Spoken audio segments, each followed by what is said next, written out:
Hello great മീഡിയസിലേക്ക് സ്വാഗതം.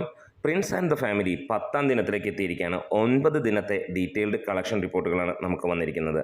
നമ്മുടെ channel ഇതുവരെ സബ്സ്ക്രൈബ് ചെയ്തിട്ടില്ലെങ്കിൽ സബ്സ്ക്രിപ്ഷൻ ഒന്ന് പരിഗണിക്കാവുന്നതാണ്. ഇവിടെ പ്രിൻസ് ആൻഡ് ദ ഫാമിലി 10ാം ദിനത്തിലേക്ക് കടക്കുമ്പോൾ രാവിലെ തന്നെ 200ഓളം ഷോകളിൽ നിന്ന് 15,000-ന് മുകളിലുള്ള ടിക്കറ്റുകൾ വിറ്റുപോയപ്പോൾ 25 ലക്ഷം രൂപയോളമാണ് വന്നിരിക്കുന്നത്. മികച്ച രീതിയിലുള്ള ഒരു ഓക്യുപ്പൻസി 25% മുകളിലാണ് സിനിമയുടെ ഓക്യുപ്പൻസി ആയിട്ട് വന്നിരിക്കുന്നത്. ഞായറാഴ്ച തുടങ്ങിയിട്ടേ ഉള്ളൂ. അതായത് ഇന്നത്തെ ദിവസം ഇതുവരെ കണ്ട ദിവസങ്ങളിലേക്കാളും മികച്ച ഒരു കളക്ഷൻ വരുമെന്നുള്ളതാണ്. ഇന്നലത്തെ കളക്ഷനിലേക്ക് കിടക്കുകയാണെങ്കിൽ ഇന്നലെ ഫൈനലായിട്ട് വന്ന കളക്ഷനിലേക്ക് നമുക്കൊന്ന് വരാം.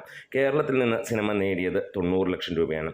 അതിൽ തന്നെ ട്രാക്കേഴ്സ് പറയുന്നു 446 ഷോകളിൽ നിന്ന് 42,000-ന് മുകളിലുള്ള ടിക്കറ്റുകൾ വിറ്റുപോയെന്നും 69 ലക്ഷത്തിന് മുകളിലാണ് ട്രാക്ക്ഡ് കളക്ഷൻ എന്നുള്ളതും. അങ്ങനെയാണ് സിനിമയ്ക്ക് 90 ലക്ഷത്തോളം ശരിക്കുമുള്ള ഗ്രോസ് കളക്ഷൻ വരുന്നത്. 39% സിനിമയുടെ ഇന്നലത്തെ ഓക്യുപ്പൻസി. റെസ്റ്റ് ഓഫ് ഇന്ത്യയിലും സിനിമ മിന്നിക്കുന്ന പ്രകടനം കാഴ്ചവെച്ചിരുന്നു. ഇന്നലെ 22 ലക്ഷം രൂപയോളമാണ്. മിനിങ്ങാന്ന് 10 ലക്ഷം രൂപ മാത്രമായിരുന്നു, അല്ലെങ്കിൽ ആ റേഞ്ചിലാണ് നിന്നിരുന്നതെങ്കിൽ ഇന്ന് 22 ലക്ഷം രൂപയാണ് വരുന്നത്. ഓവർസീസിൽ നിന്ന് സിനിമയ്ക്ക് 15 ലക്ഷം രൂപയോളമാണ് വന്നിരുന്നത്. ഇനിയും 9 ദിനത്തെ കളക്ഷൻ നമുക്ക് ഒന്ന് നോക്കാം. 9 ദിനം കൊണ്ട് കേരള ബോക്സ് ഓഫീസിൽ നിന്ന് മാത്രമേ 8.5 കോടിയോളമാണ് സിനിമ നേടിയിരിക്കുന്നത്. നല്ല ഒരു കളക്ഷനാണ്. ആദ്യം സിനിമയ്ക്ക് വലിയ രീതിയിലുള്ള ഡീഗ്രഡേഷൻ വന്നുവെങ്കിൽ പിന്നീട് സ്റ്റഡി ആയിട്ട് തന്നെ നിൽക്കുന്ന സിനിമയാണ് നമുക്ക് കാണാൻ കഴിയുന്നത്.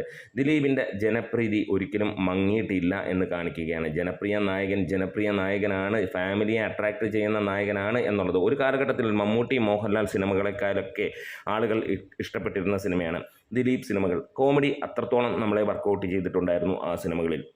പ്രത്യേകിച്ച് എത്ര വലിയ സിനിമകൾ വരുമ്പോഴും നമ്മളൊക്കെ ആ ഒരു ദിലീപ് ചിത്രത്തിൻ്റെ പുറകെ പോകുമെന്ന്. പ്രത്യേകിച്ച് കുടുംബ പ്രേക്ഷകർ ടി വിയിലുമൊക്കെ ബാക്കിയുള്ള സിനിമയേക്കാൾ കൂടുതൽ കണ്ടിരുന്ന ഇതാണ്. നമുക്ക് അതിനുള്ള ഉദാഹരണമാണ് തിളക്കം പോലെയുള്ള ചിത്രം, ചാന്തുപുട്ട് പോലെയുള്ള സിനിമകളൊക്കെ എത്രയോ വട്ടം നമ്മൾ ഓരോരുത്തരും കണ്ടിട്ടുള്ളതാണ്.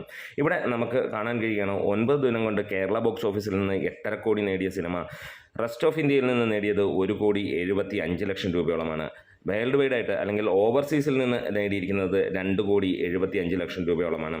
ഇത് റൗണ്ട് ഫിഗറാണ്, ചെറിയ വേരിയേഷൻ അങ്ങോട്ടും ഇങ്ങോട്ടുമുണ്ട്. മൊത്തം സിനിമ 13 കോടിയോളമാണ് ഈ ഒരു 9 ദിനം കൊണ്ട് നേടിയിരിക്കുന്നത്. നല്ലൊരു കളക്ഷൻ തന്നെയാണ് ഈ ഒരു സിനിമയ്ക്ക് നേടാൻ കഴിഞ്ഞിരിക്കുന്നത്. ദിലീപിൻ്റെ ഇതിന് മുമ്പുള്ള സിനിമകളിൽ നിന്ന് ഏറെ വ്യത്യസ്തത പുലർത്തുന്നു. ജനങ്ങൾ കയറുന്നു ഈ ഒരു സിനിമയ്ക്ക് എന്നുള്ളതാണ്. സ്റ്റഡി ആയിട്ട് സിനിമയ്ക്ക് ഇതുവരെ 80 അല്ലെങ്കിൽ ആ റേഞ്ച് 80 ലക്ഷം രൂപയാണ് ആവറേജായിട്ട് സിനിമയുടെ കളക്ഷനായി പലപ്പോഴും നമുക്ക് കാണാൻ കഴിയുന്നത്. എന്തായാലും ഇന്നത്തെ ദിനം സിനിമ ഇന്നലെ നേടിയതിനേക്കാൾ മുകളിലേക്ക് പോകും. ഇന്നലെ 90 ആണെങ്കിൽ ഇന്ന് 1,25 ലക്ഷം രൂപ വരെ പോകും എന്നുള്ള പ്രതീക്ഷ തന്നെയാണ്. കാത്തിരിക്കാം. നിങ്ങളുടെ കമൻസുകൾക്കും കാര്യങ്ങളുമൊക്കെ ആയിട്ട് നമ്മളുടെ വീഡിയോസ് ഇഷ്ടമായെങ്കിൽ ഒന്ന് സപ്പോർട്ട് ചെയ്ത് തരണം.